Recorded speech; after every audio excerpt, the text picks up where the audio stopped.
Salamu alaikum abokina. Abokina, ya wai daman kana nan kuwa? Wai yana kana ja ne kwana biyun nan? A tumatir. Kuma yake ne ka gaya mun magana?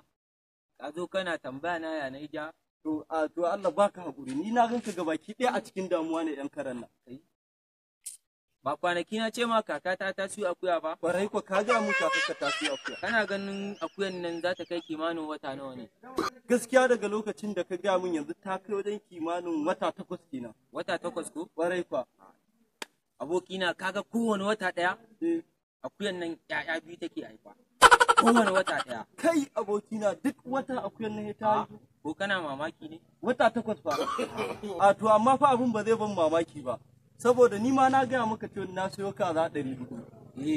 Ƙwarai kuwa Allah ta kai kazan nan kullun sai ta yi kwai yau gashi watan ta 4. Kullun sai ta yi kwai? Kullun sai ta yi kwai yau watan ta 4 nake gaya ma. Watan ta 4? Ƙwarai kuwa. Haba abokina. Ni kuma ƙarya za ka mun? Ban gane ni ban ce kai mun ƙarya he kai zan ce kai. Kawai haba abokina gaskiya ba za ka kai na hankali ba ni ban ce kai mun ƙarya wai kai sake ni ma in tashi yi tafiya ta. Allah je ka. Kaya je ka. To saura kuma in ji magana a bakin yara. Yauwa, makaryacin banza makaryacin.